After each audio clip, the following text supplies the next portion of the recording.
മലയാള സിനിമയിലെ യുവനടന്മാരിൽ ശ്രദ്ധേയനായ അർജുൻ അശോകൻ്റെ പുതിയ സിനിമയാണ് അൻപോട് കൺമണി. അൻപോട് കൺമണി സംവിധാനം ചെയ്തിരിക്കുന്നത് ലിജു തോമസ് ആണ്. അൻപോട് കൺമണി എന്ന സിനിമയിൽ അർജുൻ അശോകൻ്റെ കൂടെ പ്രധാന വേഷം ചെയ്യുന്നത് അനഘ നാരായണനാണ്. ഇവിടെ 3 പേരും വന്നിട്ടുണ്ട്. നമുക്ക് സിനിമാ വിശേഷങ്ങളിലേക്ക് പോകാം.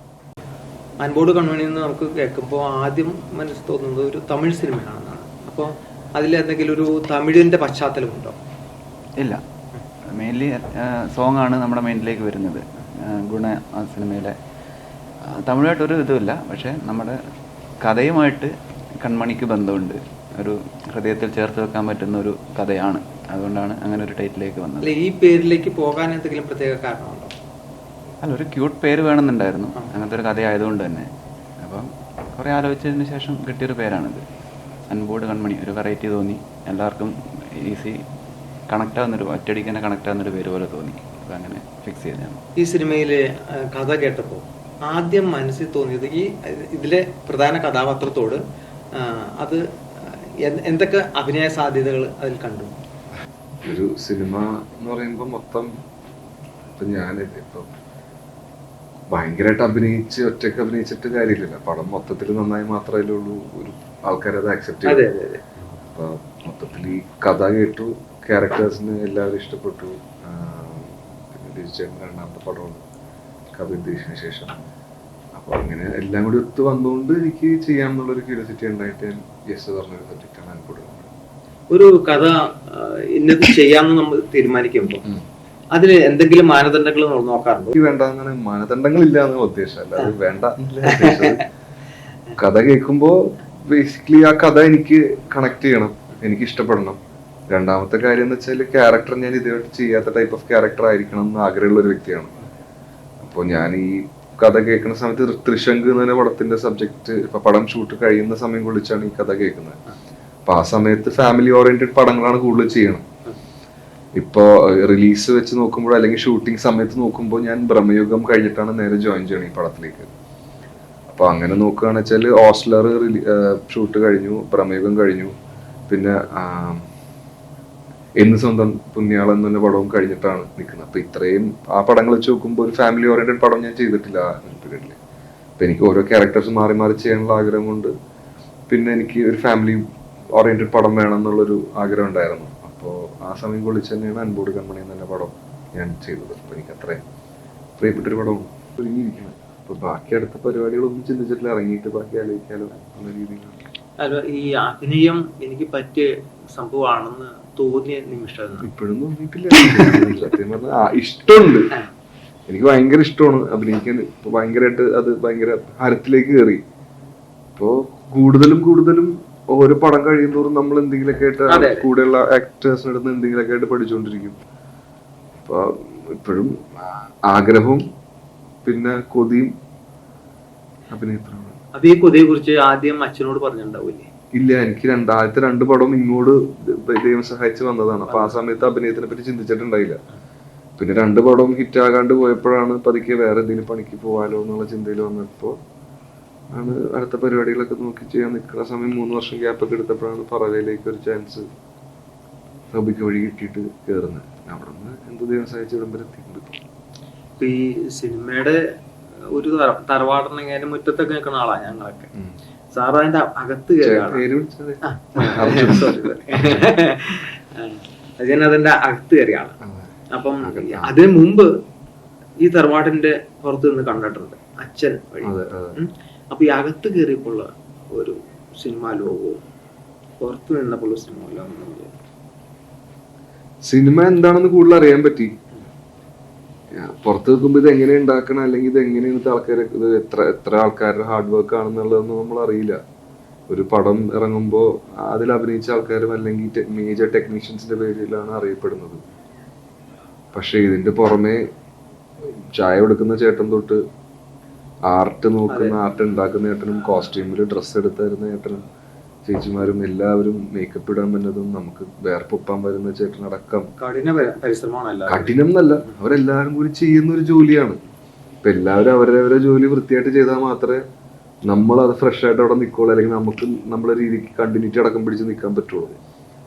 അപ്പോൾ ഒരു പടം ഹിറ്റാകുമ്പോഴും ഞാൻ പറഞ്ഞ പോലെ ഇന്ന ആൾക്കാരുടെ പേരിലേക്ക് അറിയപ്പെടുന്നത്. അപ്പോൾ ഇത്രയും വലിയൊരു ടീമിന്റെ പ്രയത്നമാണ് ഒരു പടം ഹിറ്റാക്കുക അല്ലെങ്കിൽ തിയേറ്ററിലേക്ക് എത്തിക്കുക എന്നുള്ളത്. അത് എന്താണെന്ന് അകത്ത് ആ ചേട്ടൻ പറഞ്ഞ പോലെ തറവാടിന്റെ അകത്ത് കയറിയപ്പോൾ മനസ്സിലായി. അർജുൻ പറഞ്ഞാല് എല്ലാരും കൂടെ ഒരു കൂട്ടമാണ് സിനിമ നന്നാക്കുന്നത്. അപ്പൊ ഈ സിനിമയില് ആ ഒരു രസകരമായ ആ കൂട്ടം എന്തോരം ഉണ്ടായിരുന്നു? ഇതില് രസകരമായ മൊമെന്റ്സ് എന്ന് പറഞ്ഞിട്ട് നമ്മളിപ്പോ ഏത് ലൊക്കേഷനിൽ പോയാലും എനിക്ക് ഏറ്റവും കൂടുതൽ കമ്പനി ആവുന്നത് എനിക്ക് യൂണിറ്റിലെ ചേട്ടന്മാരും പ്രൊഡക്ഷനിലെ ചേട്ടന്മാരൊക്കെയാണ്. അപ്പോൾ എനിക്ക് ഒരു പുതിയ ലൊക്കേഷനിൽ എത്തുമ്പോൾ ആദ്യം പരിചയം ഉണ്ടാവുക അവരൊക്കെ തന്നെ ഇരിക്കും. പിന്നീടാണ് ഇപ്പൊ ഈ ലൊക്കേഷനിലെത്തപ്പോൾ പിന്നീടാണ് ലിജു ചേട്ടൻ തന്നെ കൂടുതലും പരിചയപ്പെട്ടതും കൂടെ ഉണ്ടായ എഡീസിനെ പരിചയപ്പെട്ടു. അപ്പോൾ ഇവരൊക്കെ ആയിട്ടൊന്ന് സെറ്റായാൽ മാത്രം നമ്മളൊന്ന് ട്രാക്കിലായി സിങ്ക് ആവുള്ളൂ. അപ്പൊ ഫസ്റ്റ് എനിക്ക് ഒരു ലൊക്കേഷനിൽ ഇപ്പൊ സമാധാനം ഇവരൊക്കെയാണ്. യൂണിറ്റിലെ ചേട്ടന്മാരെ കാണുമ്പോൾ എല്ലാവരും സംസാരിക്കുക, കുറച്ച് കമ്പനിയൊക്കെ അടിക്കുക, പിന്നെ അങ്ങനെയൊക്കെ ഒന്ന് സിങ്കായി കിട്ടാൻ എളുപ്പം എനിക്ക് ഇവരൊക്കെയാണ്. സിനിമയിലേക്ക് കയറി കഴിഞ്ഞപ്പോ അച്ഛൻ ഉപദേശിച്ച കുറച്ച് കാര്യങ്ങളൊക്കെ പറഞ്ഞതായിരുന്നു. അച്ഛൻ സിനിമ കണ്ടിട്ട് അഭിപ്രായങ്ങൾ പറയാറുണ്ട്? തീർച്ചയായിട്ടും പറയൂലേ. അമ്മയുടെ അഭിപ്രായം എങ്ങനെയാ? നല്ല രസമുണ്ട്. പിന്നെ മറ്റു വിശേഷങ്ങൾ എന്തൊക്കെയാ സിനിമയെ കുറിച്ച്? മറ്റു വിശേഷങ്ങൾ DOP സരിൻ രാംദാസ്, പാട്ടിനെ കുറിച്ച് വനിതയിലെ ഫോട്ടോഗ്രാഫർ സരിൻ രാംദാസ്. എന്ന് പറഞ്ഞു കഴിഞ്ഞാൽ DOP writer Aneesh Koduvally, DOP Sarin Raveendran. കക്ഷിയുടെ ഫസ്റ്റ് മലയാളം പടമാണ്. ഒരു കന്നഡ പടം ചെയ്തിട്ടുണ്ട്. പിന്നെ മ്യൂസിക് ആണെങ്കിൽ സാമുവൽ എബി, നമ്മുടെ ചെക്കനങ്ങനെ കക്ഷിയമ്മനെ പിള്ളേലെ ആ പാട്ടൊക്കെ ചെയ്ത കക്ഷിയാണ്. അങ്ങനെ പോകുന്നു. ഇത് രണ്ടാമത്തെ പടമല്ലേ? അതെ, രണ്ടാമത്തെ പടം. അപ്പം ഈ പടം എങ്ങനെയാ? ആക്ച്വലി ഞാൻ കവി ഉദ്ദേശിച്ച് കഴിഞ്ഞിട്ട് ഞാൻ എൻ്റെതായ സ്ക്രിപ്റ്റിൽ വേറൊരു വലിയ പടമായിരുന്നു പ്ലാൻ ചെയ്തിരുന്നത്. പക്ഷെ അത് നടന്നില്ല, പൂർത്തിയായിട്ടില്ല. അതിൻ്റെ ശ്രമം എപ്പോഴും ഉണ്ട്. ആ സമയത്താണ് ഞാൻ ആ വിചാരത്തിന് വേണ്ടി ഈ സ്ക്രിപ്റ്റ് കേൾക്കുന്നത്. അപ്പോൾ ഇത് കുറച്ചും കൂടി ഈസി ആയിട്ട് ചെയ്യാൻ പറ്റുന്ന തോന്നി, ഒരു ഗ്യാപ്പ് ഫില്ല് ചെയ്യാൻ പറ്റുമെന്ന് തോന്നി. അപ്പോൾ അങ്ങനെ സ്ക്രിപ്റ്റ് ആയിട്ടായിരുന്നു അല്ല ഒരു കഥയായിട്ടായിരുന്നു കേട്ടത്? എന്നിട്ട് പിന്നീട് അത് സ്ക്രിപ്റ്റ് ആക്കായിരുന്നു? അല്ല, ഓൾമോസ്റ്റ് സ്ക്രിപ്റ്റ് ആയിട്ട് തന്നെയാണ് കേട്ടത്. അതിൻ്റെ സ്ട്രക്ചർ കുറച്ച് ഞങ്ങൾ ഒരുമിച്ചിരുന്ന് മാറ്റിയിട്ടുണ്ട്. പക്ഷെ എന്നാലും ആ ഒരു എലമെൻറ്റും കാര്യങ്ങളെല്ലാം ക്ലൈമാക്സ് ഒക്കെ നേരത്തെ പറഞ്ഞ പോലെ പിന്നീട് മാറ്റിയിട്ടുണ്ട്. ഏത് സിനിമയിലും നമ്മൾ അഭിനയിച്ചുകൊണ്ടിരിക്കുമ്പോൾ കയ്യിൽ നിന്ന് കുറെ സംഭവങ്ങൾ ഇടുമല്ലോ. അത് സ്വാഭാവികമാണല്ലോ. ഒരു നടനെ സംബന്ധിച്ച് എങ്ങനെയായാലും കയ്യിൽ നിന്ന് കുറെ സാധനങ്ങൾ. അങ്ങനെ ഓർത്തു വെക്കുന്നുണ്ടെങ്കിൽ ഒരു സാധനമുണ്ട്. ഓർത്ത് വെക്കണമൊന്നുമില്ല, എന്തെങ്കിലുമൊക്കെ ആ സമയത്ത് ചെയ്തു പോകുന്നതാണ്. ടീം സെറ്റ് ആയി കഴിഞ്ഞാല് അത് സ്വാഭാവികമായിട്ട്. ഇപ്പം മൃദുല്, അൽത്താഫ്ക ഇവരൊക്കെ വന്നു കഴിഞ്ഞാല് ഇവരൊക്കെ അങ്ങ് ഒന്ന് ലൈവായിട്ട് വന്നു കഴിഞ്ഞാല് ഈ കോമഡി നമ്മളത് ആ സ്പോട്ടിൽ വരുന്നത് ഭയങ്കര നമ്മൾ വിചാരിക്കാത്ത ഇതായിരിക്കും. അങ്ങനെ വന്നിട്ടുണ്ട് ഇതില്. ഇപ്പൊ എന്താണെന്നുള്ള നമുക്ക് പുറത്തു വെക്കാൻ ഭയങ്കര ബുദ്ധിമുട്ടാണ് ചേട്ടാ. അത് പല സാധനങ്ങളുണ്ടാവും. കൊറേയൊക്കെ സീൻ നന്നാവും, അതാണ് ബാക്കിയുള്ള ഒരു. അതെ, ഈ ഭ്രമയുഗത്തിൽ അങ്ങനെ ഒരു സാധനം ഇല്ല കേട്ടാ. പക്ഷെ ഇത് ഇന്ന് വ്യത്യസ്തമായ ഒരു സാധനമാണല്ലോ. അതുകൊണ്ടാണ് ഞാൻ ഇത് വ്യക്തിപരമായിട്ടൊന്ന് ഉപയോഗിച്ചത്.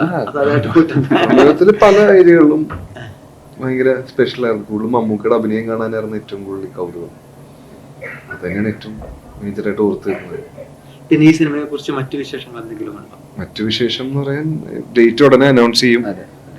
ഇത് ഒരു ഫാമിലിക്ക് പോയി സമാധാനമായിട്ട് പോയി കണ്ട് ആശ്വസിച്ച് ചെറുതായിട്ടൊന്ന് നമ്പരപ്പെടുത്തുന്ന, പക്ഷെ അവസാനം സന്തോഷിപ്പിക്കാം വേണമെങ്കിൽ തിരക്കിന്റെ ടെൻഷനുള്ളിൽ ഒന്ന് കണ്ട് രസിക്കാവുന്ന സിനിമയാണെന്നോ അങ്ങനെയാണോ ഉദ്ദേശിച്ചത്? സന്തോഷിക്കാൻ പറ്റിയ ഒരു മനസ്സിനൊരു സുഖം കിട്ടും കുറച്ചേരെങ്കിലും.